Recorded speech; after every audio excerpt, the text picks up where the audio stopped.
What's going on, Workforce? Brian here. Chris here. And today we're diving into a Reddit thread that came up in my feed. And honestly, for me, the first thing that stood out is just how much actually positive likes this post specifically has gotten. Typically, when you're posting something like this on Reddit, I tend to see, or it tends to kind of get downvoted quite a lot. And so I thought this would be a really good topic to bring to you guys. So let's go ahead and dive into it specifically. And that way we can read you guys the post. But before we do, Chris, you got anything you want to shout out before we get into the topic at hand? No, I will say, so WoW's 9.1 came out last night as of the time we're recording this. Mm-hmm. And I really thought, you know what, it's been 8 months. I'm going to want to hop in. And I didn't. And so I just want to say welcome to all the WoW people coming into 14. A lot of people in the 14 community have never or are proud to be distant from WoW, but it's a grieving process to see it in an unhealthy state, and rooting against somebody that you used to be friends with or used to care for because they're struggling, something that I don't know that that's the best reaction. So for anybody that's enjoying 9.1, enjoy it. For anybody that's struggling with that relationship, I'm with you. Well, welcome, WoW refugees. Hopefully, if anybody's checking out 9.1, they have a good time. But it is a weird time. I've seen a lot of people say, not going back. So anyway, if you guys are enjoying 14, that's awesome. We're happy that you're here. The post here is venting about mediocrity in Final Fantasy XIV. We're going to be, if you guys probably saw within the title of this video, it's within quotes. We are quoting the author here, and also include a link in the description if you feel like going in and weighing in on the discussion here on the 14 Reddit. To dive in, it says could be named Arthur. We don't know. What a twist. Brian has this weird, like if everybody had a superpower, mine's like literally knowing accidental doxing. Accidental doxing. I also know their last name and birthday. He's a god. Anyway. All right. Throwing me off, man. Throwing me off my game. I've been seeing in 14 for a while now. People have pride in their mediocrity. The kind of people who doesn't put in one bit of effort in group content, slowing everyone else down and being proud of it. Mind you, I don't mean sprouts or people still learning the game. Everyone has to start somewhere, and it's nice, or it's always nice, to help them out. I'm speaking about those who don't really care about improving at all in the game. They do a poor effort at their job because it's my sub and I do what I want. Do what you want, but don't brag or drag down a group alongside you. It's great that we make the dyslexic guy with the stutter read these things sometimes. You could use the excuse of it's just a video game, LOL. But I think it's a piss poor argument for that, and why not improve yourself to be actually good, or at least do a minimum amount of effort? I feel like this mindset is an unpopular one because it's always getting flamed or hated for speaking my opinion on this game, no matter how polite you say it.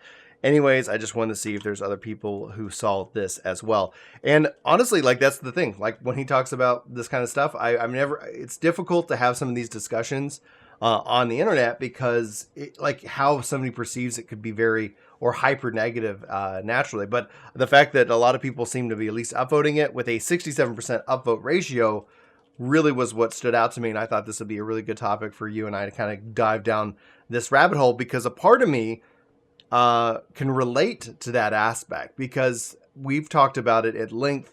And it depends on the angle that we're coming from, because like you said, with somebody who's new, who's learning the game, the sprout, it's like we don't want to sit here and be like, get out of here, because the game doesn't, we've said that for the longest time, the game does not teach you really how to take it to the next level. You have to go and either break terms of service, or you have to really dive into the weeds and try to practice it, because the game doesn't give you any kind of real-time feedback. And thus, in a way, it doesn't really give you any kind of incentive. Chris, I want to let you kind of weigh in some thoughts. I've got a wide range of different kind of directions that I could take my thoughts, but I'm curious is what stands out to you, positive or negative? This is the danger of the number of people that try to say this is a single player game first and multiplayer second. Okay. This is the cost of those statements. Mm-hmm. I understand that out of the percentage of time that you spend in single player content to the percentage of time you spend doing stuff where there may or may not be other people involved, the rest of the game, that percentage punches well above its weight in emotion and the time we spend hoping that content creators talk about it, and the amount of time we spend looking at reactions to it. That story-based content, that single playthrough of the campaign is a driving force in the culture of this community. But when we start to say RPG first, MMO second, this comment is the cost. Everything has a pro and con. There's a pro and con to all things. Yeah. So I'm not saying that makes that mentality wrong. I disagree with it, but it doesn't bother me that it's out there because it has a lot of validity to it. But when you want to know what's in the con column of that, it's that now you are saying it's okay to play this game as a single player and not really worry about other people, even though your actions absolutely affect them. Well, that's when that mindset actually shifts. If you're playing a single player game and you want to play it, inefficiently, and it's going to take you longer to do that fight, the only person that you're affecting is yourself. However, when you do step into multiplayer content, essentially which is part of the story. Which is part of the story for now. We'll see if they ever bring back the trusts backwards. But as far as that goes, there is essentially a relationship that the multiplayer game aspect that the player has. And there is a level of and it's not defined. It's not like there's a scale that we could put you on and say, because essentially all the game asks is that you meet the minimum level and the minimum item level to get into the content, unless you're in a full pre-made. Which essentially, if you're in a full pre-made, this is a non-starter topic. If you're just bringing somebody along and they don't know what to do, work with them, teach them. If they have no interest in learning, I don't know why you would invite that person along for a second time. I don't think you even need to have that toxic or any kind of friction. It's just like, we decided to downsize your department. We decided to go into a different direction. However you want to write it. Here's your and it's true in all things, right? There's people that drive poorly and don't care that it makes everybody else's life worse. There's people that play other games and do other things. People in the grocery store that get up to the front and we've been in line for 40 minutes and they just now realize that they don't know what pocket their wallet's in. You didn't have any amount of time to prep that. Now we all have to wait while you check your left shoe to see if you have money. You should have known before this. And they're like, well, wait, I got to run out to my car. You could have literally asked me to hold your spot in line and run out to your car anytime in the last 40 minutes.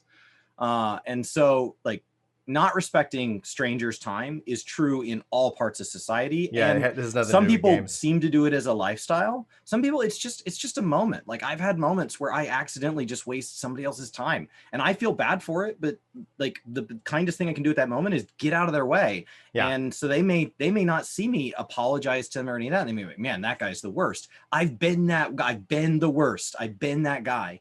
And so it's not unique to 14. We're talking about it in the context of 14. As people come over from WoW, that's what I talked about at the top of this post. It's done differently in WoW. In WoW, you're allowed to just be toxic to that person. I don't know that that's better. The devs are taking it one step further by introducing a dungeon score into a portion of the game where you could literally be like, well, that person has a worse rating, so now I don't have to play with them. I don't know if that's better either. There's a ton of cons to those. Right. That's actually the direction I was going to go. Everybody's just respectful of everybody and always doing their best to improve at all times.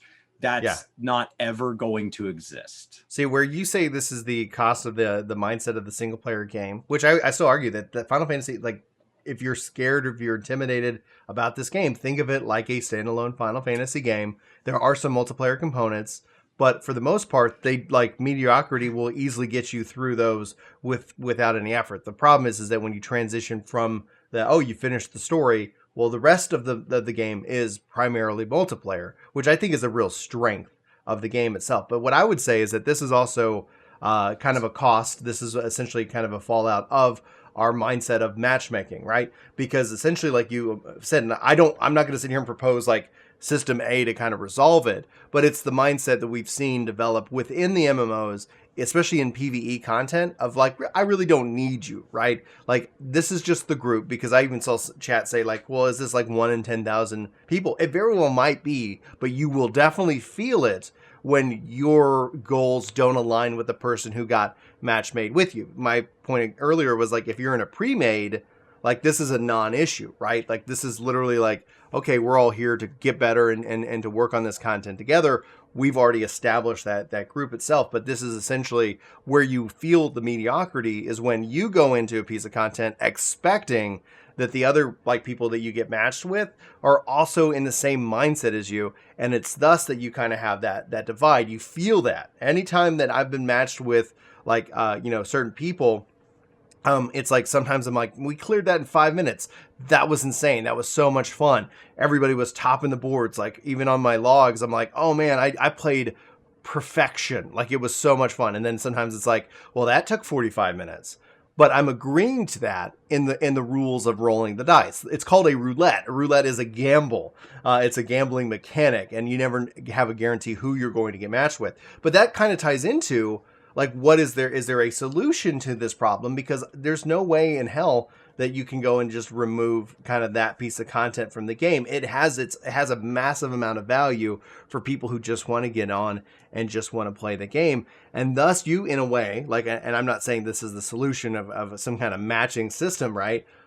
But like some form of how old MMOs used to kind of function was based off of a reputation.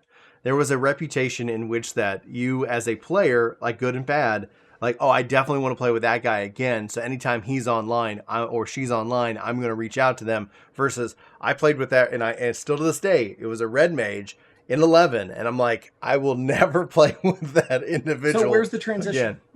The transition. So like the majority of the population seems to handle it, right? Right. The majority of the population, I Just get in, handles it. I get my clears. Maybe we wipe once, we pulled too hard.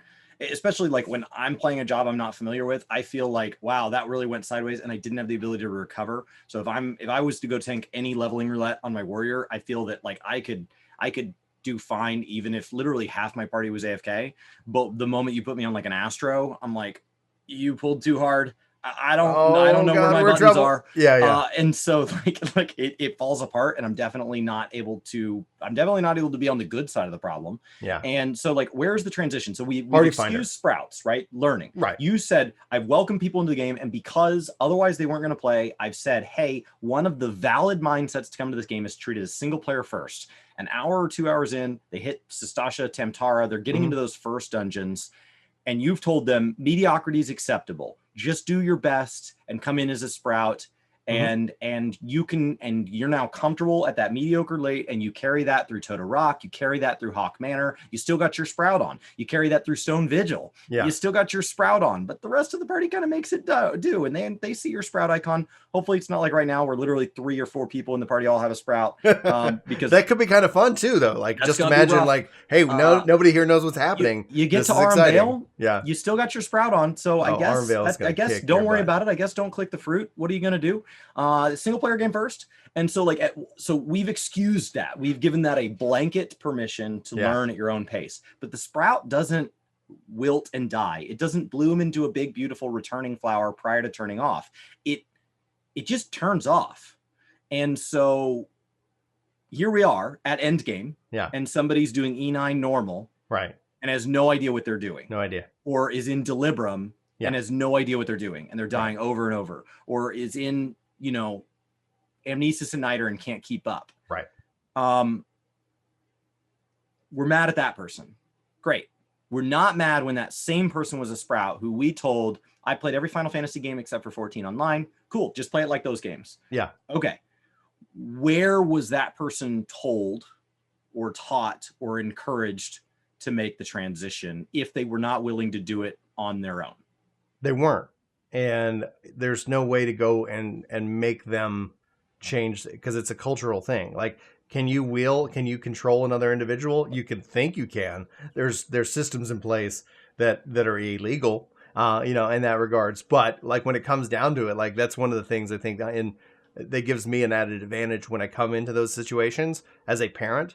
Like, yes, I'm teaching my kids how to be good human beings, but very well aware that it's like, you know what, they can easily just throw themselves down on the ground and not have fun. It comes down to a mindset of how do I become an invitation to improve? And that's where, like, to answer your question, the system exists. It's called Party Finder. Like, what we're talking about is not just the venting about mediocrity in this post, but it's a cultural mindset that we as players in the game, we as players, veterans, could have a level of like, okay, how can we yeah, we can vent about it, we can talk about our frustrations, but what's the solution to improve? And it comes down to my mindset is just being an invitation, right? Like have an open invitation in your language, because essentially like going and saying you're just a garbage player, you suck. Like that doesn't benefit the game. It doesn't benefit the player. Like a a negative comment tends to kind of burn and sting and kind of highlight. Like just like with anything else, it's like, okay, oh, I see somebody saying something horrible. It grabs your attention, but it doesn't necessarily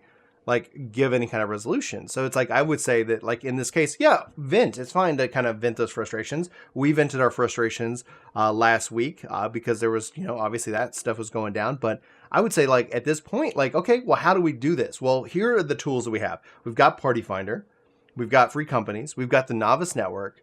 Like, let's try and as a community, like welcome that and kind of start to say like, yeah, I'm glad you're having fun. If you ever need, you want to dive deeper, like let us know. We're here to help. And I think as a community that I tend to say is on the overwhelming side, very positive and welcoming. We do have our dark sides like any community. It's not, we're not exclusive in that like everybody has a dark side in any online community, but what I would say is like we have to like let's take it upon ourselves as veterans, as people who don't have sprouts, to kind of look at like how we can encourage that journey, but then say, hey, like if you guys ever need anything, we're here to help.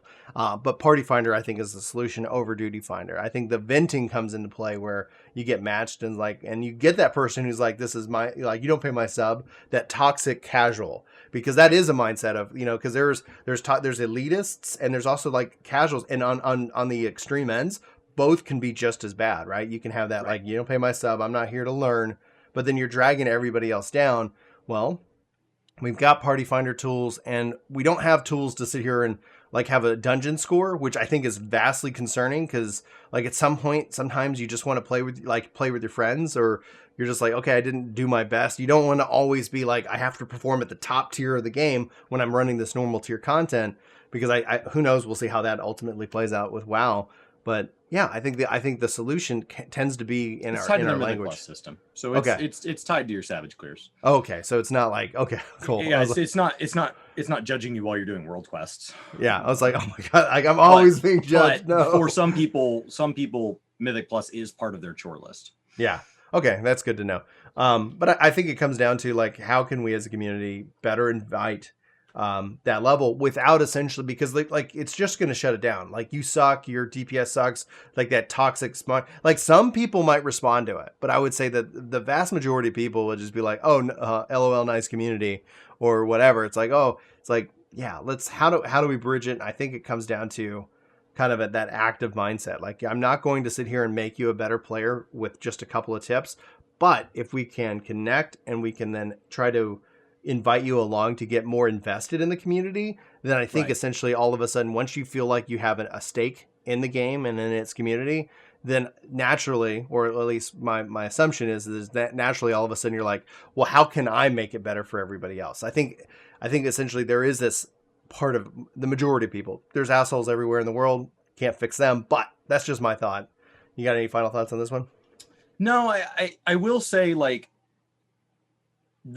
the thing you have control over is yourself. And so it's incredibly frustrating.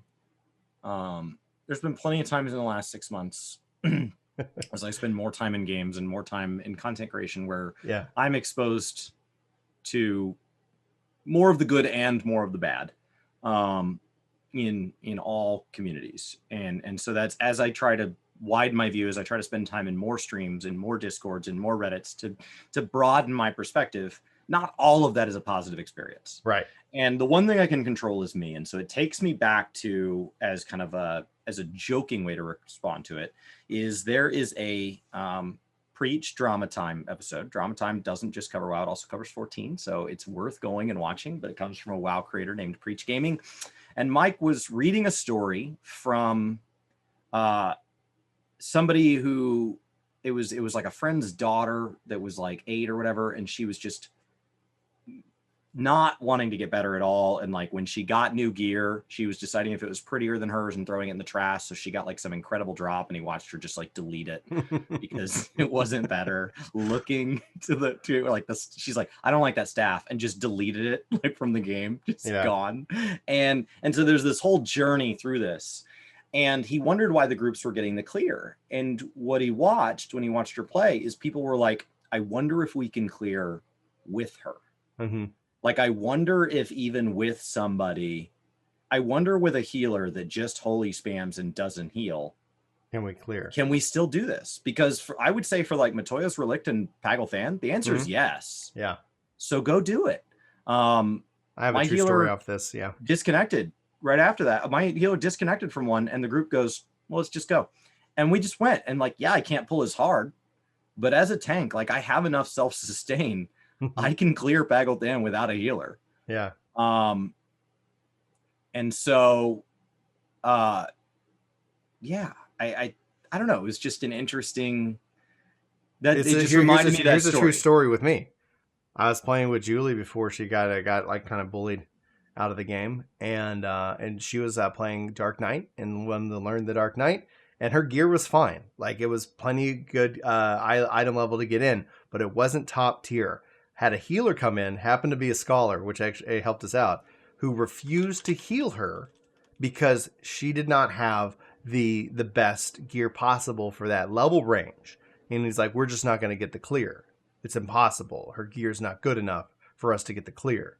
You know what's great? His fairy kept healing her. We got the clear. He didn't cast any other spell. He just stood there because he refused. I'm not going to kick you. You know, well, I'm not doing that. You're going to come along with us. We got the clear anyway. And I was just like, okay, well, let's see if we can. And it was great that his fairy didn't subscribe to his mindset of what somebody else should have as somebody who was learning Dark Knight. And we ended up having a good, fun time. It was it's easy when leveling because things give so much experience. Yeah. Like if you just blast through your roulettes and you just happen to not get drops, or you're running content that doesn't do drops or whatever, it's really, really easy to look down and be like, I don't have a single piece of gear that is not 10 levels old. Yeah. Exactly. Like if you're not paying attention to it, it's really easy to be wildly undergeared. I've had a tank hard pull on me while I was learning healer, and then they died, and I was like, hey, still kind of learning at this. They pulled a little slower, and they died again. And I was like, okay, that time I don't know what happened. And then I inspected them, and I was like, hey, just a heads up, like your gear could be better. And they typed back, they're like, yeah, I just noticed that. Like, I'm so sorry. Because they were, I'm sure they play plenty of other jobs, and they were like, I don't know, I know my buttons. And in they go. Okay, turns out it's not just buttons. Yeah. Gear also matters. Yeah, that is a fact. There's many. I could go off of many story times where it's just like, all right, man, and maybe we'll save those for future videos. But guys, that's gonna wrap it up. Let us know what you think. Are you venting? Are you frustrated about the mediocrity in the game? How would you approach it? How do you handle it? Are you looking to get better? Let us know in the comments. We're here to help. But anyway, for Work to Game, my name's Brian. My name's Chris. Thanks so much for watching. Hopefully you have a fantastic day, and hopefully we'll see you in our next one. But until then, take care.